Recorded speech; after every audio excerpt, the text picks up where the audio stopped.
here. The chart. Okay, excuse me, good afternoon, everybody, and I want to thank Senators Kaine and Welch and also Brooks for joining us here today as we fight against Trump's trade war, as you see right here. This map has how much each state would pay for this absurd, crazy, chaotic trade war. But the worst thing about it is that it so hurts American families.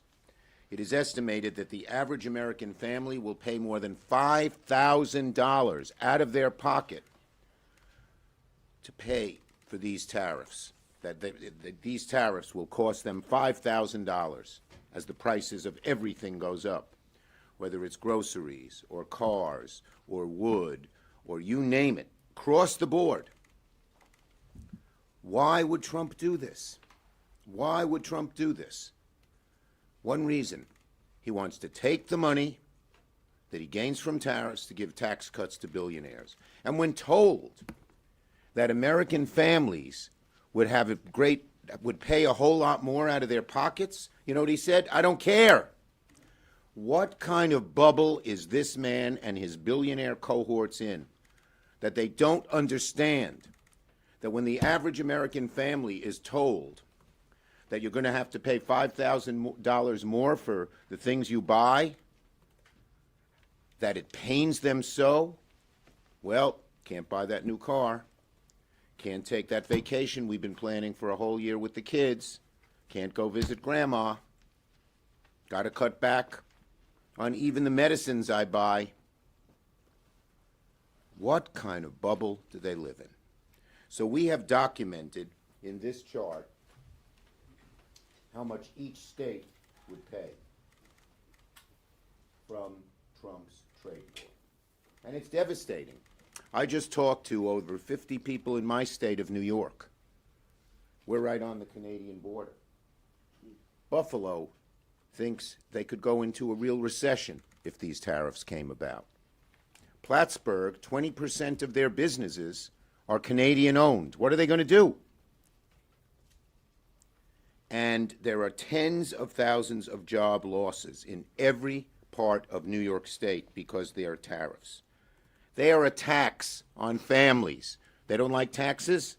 This is one of the worst taxes they could put in. And don't just listen to us. Rand Paul, hardly a Democrat. Tariffs are simply a tax. Senator Mullen, tariffs is a tax. He didn't have the right grammar, but I'll read him verbatim. Tariffs is a tax, and it will be passed on to consumers. According to the New York Times, 6.5 million jobs would be impacted by the Canadian tariffs, and people in red states will be especially impacted, from farmers to small businesses. And here's another problem. It's chaotic. He says one thing one day and another thing the next day. He changes which countries, he changes the percentage, he changes which goods. And what do businesses hate? Uncertainty. Whether you're a small business, a medium-sized business, a large business, you want certainty. There's no certainty. That's why the stock market has gone down so much. Consumers, why is their confidence at lower levels than it's been in a very long time? In good part, because of these tariffs. They say if I'm going to have to pay more for eggs or for bread or for gas or for a car, I better not spend now. So it's creating huge problems in the whole economy. So soon, the Senate will vote on a resolution from Senator Kaine to undo Trump's tariffs on Canadian goods, and we hope that some of our Republican colleagues will join us in that. They don't like the tariffs either. They know they're a tax hike on the American people. They know that the stock market is in turmoil, risking people's retirements. They know that consumer confidence is down. And the odds of a recession, something people hate. It's harder to find a job, keep a job, maintain your weekly budget if a recession occurs. And now our greatest financial prognosticators are saying the chances of recession because of these tariffs, this tariff tax, goes way up. So we're going to fight these tariffs tooth and nail. Trump's done a lot of bad things. This is way up there. Ask American people. And one final thing. Look at what happened in Wisconsin yesterday. The American people understand that Trump is not on their side on tariffs, on tax cuts for billionaires, on cutting Medicaid, on cutting the others. The American people are seeing how bad Trump is. Tariffs is a good part of it, and they are not supporting people like Elon Musk and those who support Donald Trump. Tim. Thank you to Leader Schumer for being a great partner in this effort. And here we are. It's an unusual procedure. There are not many things where even one senator can file a motion that will be guaranteed a floor vote. But the crafters of this legislation, the International Emergencies Act, believed that while a president might need to declare an emergency, that should not go unchallenged if members of Congress felt like, hold on a second, let's get this right. No one is denying that there's a fentanyl challenge in the United States, a huge challenge. We've all seen it in all of our states, And that is why this is not an action to undo the Mexico tariffs or undo the China tariffs. You might argue about whether the emergency is one that where tariffs is the right answer, but clearly the fentanyl trade is being heavily driven through Mexico or precursor chemicals from China. But Canadian tariffs are not the answer to the solution because the fentanyl problem is not primarily a Canadian problem. There's an article that's out in the Globe and Mail today that digs into the disparities, 21,000 pounds of fentanyl seized from Mexico coming across the border last year. And there's a claim that there's 43 pounds seized from Canada, but the article that's just come out from the Globe and Mail suggests it's actually a good bit less even than 43 pounds. Is there work that we should and need to do together on fentanyl? Of course, Chuck led us to pass the Halt Fentanyl bill in the Senate just 2 weeks ago, and there's more we can do. But this is not about fentanyl. It's about tariffs. It's about a national sales tax on American families. Trump's economic advisor, Peter Navarro, said that the total of these tariffs will be $6 trillion of taxes paid by American consumers, more than $600 billion a year. I've told the story of this baker that I have in Virginia. April is her name. She owns a bakery. Some of you might know this place. It's called Mom's Apple Pie. Now, is this a good thing for a speech in the Senate recording studio? Mom's Apple Pie Bakery. April owns it. 3 locations: Loudon, Purcellville, Occoquan. I was with her recently. She said, "Tim, you got to do something about these Canadian tariffs." And I said, "April, you got these 3 little bakeries. I mean, Canadian tariffs, how do they affect you?" Pie tins. All aluminum pie tins, they all come from Canada. You increase the price of a pie tin by 25%. And it's even worse if you have a can of beer with your apple pie. There you go. Or try some whiskey or something. The pie tin goes up by 25%. And she said, nobody has to buy an apple pie. It's to celebrate somebody's birthday or a party. And if the price of a tin goes up by 25%, I sell fewer pies. I may have to lay people off. She's been through it in round 1 with Trump's tariffs in the first term. My largest business in Virginia is the shipyard, Huntington Ingalls Shipyard in Newport News. Ships and subs, critical to our nation's security. 35% of the aluminum and steel that are used in U.S. ships and subs comes from Canada. The other 65% is American-made steel. We're having a hard time producing ships and subs on time and on budget now.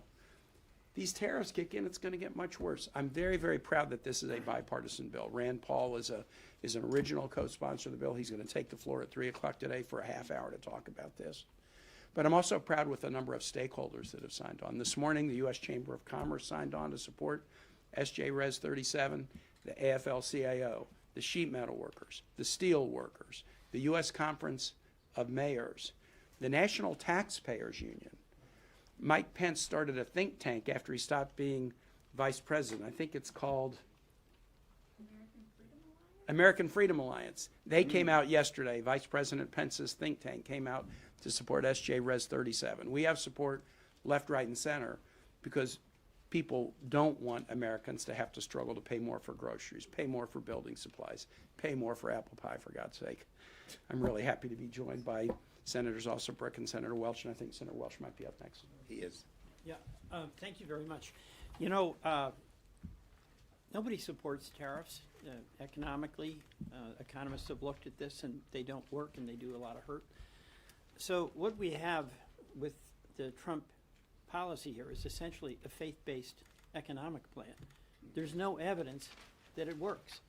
There's overwhelming evidence that it fails. And the American people are going to get a history lesson starting very soon about Smoot-Hawley. Two names that don't immediately come to mind. But it was just before the recession that the U.S. had the highest tariffs in our history. And those tariffs were put in place by the president who got it wrong and thought this would help us. Well, it helped us usher in the Great Depression. And since then, presidents of both sides of the aisle have steered clear of these trade war tariffs until President Trump. Now, second, we have an affordability crisis in this country. Working families are struggling to pay their bills. And just in Vermont, to make it very concrete, we get a lot of our electricity from Canada. We get a lot of our gasoline in the northern part of Vermont from Canada. We get our home heating fuel from Canada. And those bills for folks are going to go up immediately. Home heating fuel, gasoline, electricity. Why in the world would we do that? The other thing is that Canada's our friend. It's not China. And along the border, where we have decades and decades of mutual respect, we're starting to change that into distrust. And a confident country treats its allies with respect. And these tariffs are going to do direct and immediate economic harm to everyday Vermont families and farmers, maple sugar producers. But it's also going to start eroding the trust that is the benefit of good relations over time. Why in the world would President Trump want to be Smoot-Hawley? That's what he's embracing. Totally bad, totally wrong, doomed, and the only question is how much pain will he inflict on everyday Vermonters before he comes to his senses and withdraws this tariff policy. Thank you. Senator Also Brooks. Thank you. I want to thank Leader Schumer and Senators Kane and Welch for being here today. You know, President Trump has dubbed today Liberation Day. And I continue to think how tone deaf and how arrogant it is, because I'm asking myself, for whom? You know, who's liberated? And I think that Elon Musk, yeah, I think the reality of it is that middle class and hardworking families like the one I grew up in, I regard myself in so many ways as having grown up in a blue-collar family. A father who was a car salesman, a mother who's a receptionist, and the fact of the matter is the people who are being liberated are the billionaires. None of his policies, including these tariffs, anticipate any relief for hardworking and middle-class families.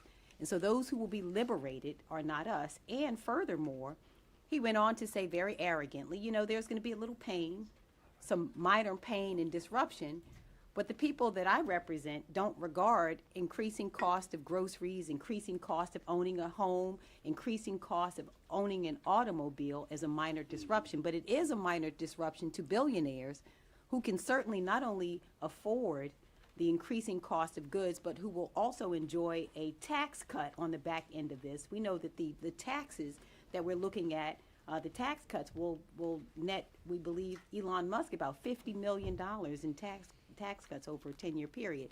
So the cynical nature of these tariffs is really, really very disturbing. And so I have, my first bill is a Tariff Transparency Act.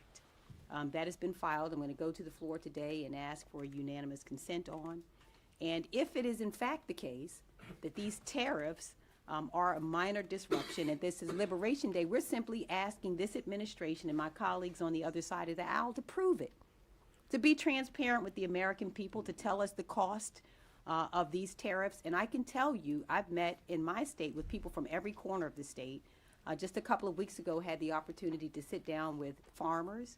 Some were poultry farmers. I met with business owners, and many of them feel betrayed by this administration. The farmers who said, you know what, now not only the retaliatory tariffs will cost so much money. Some were selling chicken parts to other countries, and they've said to me, this is going to cost us money. And they did not anticipate that they would see actions that harm them as well. And so I want them to prove to us, who does it benefit? That's a question that I think is a fair question, is when he says a little pain, who does he mean? Who should sustain the pain? And I would say it absolutely should not be the middle class and hardworking families of this country who pay for the tax cuts for his billionaire friends and who suffer beneath these tariffs. And so we say, again, if it's a minor disruption, and this is Liberation Day, we just simply want to know who should be liberated. And I think that the Transparency Act will show us that. We'll take questions on this subject. This subject. Senator Schumer. Yes. Quick question. About 3 weeks ago, you said that as Trump becomes more unpopular, that Republicans will wake up and they will start to break from him. Do you think the fact that Republicans are joining Senator Kane's resolution on this shows that Republicans are Well, waking up look, to the unpopular? the number one factor in terms of Trump's unpopularity is the American people. And he is becoming less and less popular, particularly on issues like this, on the economy. His numbers are underwater rather significantly, depending on which poll you do. And once the American people say, I don't want to embrace somebody, I don't want to vote for somebody, I don't want to support somebody who embraces Trump's policies, things begin to change. But public sentiment is everything, and we are letting the public know in every way we can, fighting every day on how bad the Trump policies are for them. Yes, in the back. Senator Schumer, a lot of dairy producers in New York and Vermont, and as you know, dairy producers have faced import restrictions in Canada. Is it fair for Trump to use some leverage here to get Canada to Look. reduce its trade barriers on dairy? Look, are there certain tariffs that make some sense in a specific area where we're being treated unfairly? Yes. But the kind of meat axe, blunderbuss approach that they use across the board on everything and huge amounts is typical of this administration. They don't think things through. I dealt with Trump on tariffs back in 2017 when he was president because I was a hawk on China and so was he. And I met his people. I met this guy Navarro. The guy had no basis of any facts, and he sort of had to leave the administration. Now he's back running the tariff policy. They don't, as Angela talked about, they don't look at the facts. He just gets this idea in his head that it's going to be a good thing and does it, and then he says he doesn't care if the American people pay more. It's crazy. Chuck, can I say something? Yes, Tim, please. Just real quick, what a great question. Because the dairy issues I've heard Chuck talk about them. I've heard Tammy Baldwin talk about them. There's a Trump-created mechanism to deal with that problem. The USMCA, negotiated by President Trump. I think it got 89 votes here, heavily bipartisan. Why are they not using the MCA to deal with it? Because they want money for a tax cut. Yes. If they used MCA to negotiate the differences, they wouldn't have Peter Navarro saying, we're going to get $6 trillion that we can use for a tax cut. That's the way they should deal with this problem. A Trump-inspired, state-of-the-art trade deal that gives them a mechanism for resolving disputes. The fact that they're throwing that aside and going with tariffs tells you that there's something else going on here. And in just across-the-board way. Now probably when we're treated poorly across the board, like with China, a broader approach might be necessary. When it comes to Canada, when it comes to Mexico, when it comes to Europe, where we have such complicated, intercombined relationships, that kind of approach hurts only one group, the American people, the average American family. On this subject, yes. Thank you, Leader. What is your response to the president's argument that these tariffs will lead to reshoring of manufacturing overseas and allow for a level playing field for U.S. industries? Yeah, well, he gets these ideas in his head. He has no proof, and most every study, and these guys know this, has shown that that doesn't happen, plain and simple. That's the problem. There's no factual basis here. It's a crazy idea in his head that hurts American families and does very little benefit, and in an untargeted way that makes no sense. Yes, in the back there. The House introduced a resolution to challenge the emergency declaration on Mexico as well. Are there plans to do that in the Senate? Tim? One at a time. So I did an emergency challenge on the energy emergency last month, and we're all in on Canada. There are different issues. Canada and Mexico are not completely the same. because of some of the issues with respect to fentanyl. So it's different. But let's get this one done, and if we can get this one done and succeed, then we also have to see what President Trump does this afternoon. There may be a whole new series of trade or tariff-related motions coming your way soon. Lord depending- knows. Leader Schumer. Yes. Leader Yeah, Schumer. Mr. Leader, as you're saying, the Trump administration says they'll get money from tariffs, they'll use it for tax cuts. This is at the same time as Leader Thune seems to be proposing, as part of reconciliation, a zero baseline for the current tax cuts. The parliamentarian will probably have to rule on that, but do you think that that comports with Senate procedure possibly? Okay, that's a different problem, but another It's really- huge problem he's causing. It wasn't the same, but you're so nice, I'm gonna entertain it. Thank you. The bottom line is this: if they go through current policy baseline, it will increase the deficit on the United States by $30 trillion, virtually doubling it. And who's going to pay the price? Us, our children, our grandchildren. It just makes no sense. It's hocus pocus. What Mr. Chip Roy, looking for the beard, Chip Roy called it fairy dust. It's a scam. It's a scam to allow them to get more tax cuts for the wealthy. And it's going to hurt the rest of us. Thank you, everybody. Leader Schumer, on Wisconsin, do you think Elon Musk should keep playing in these races?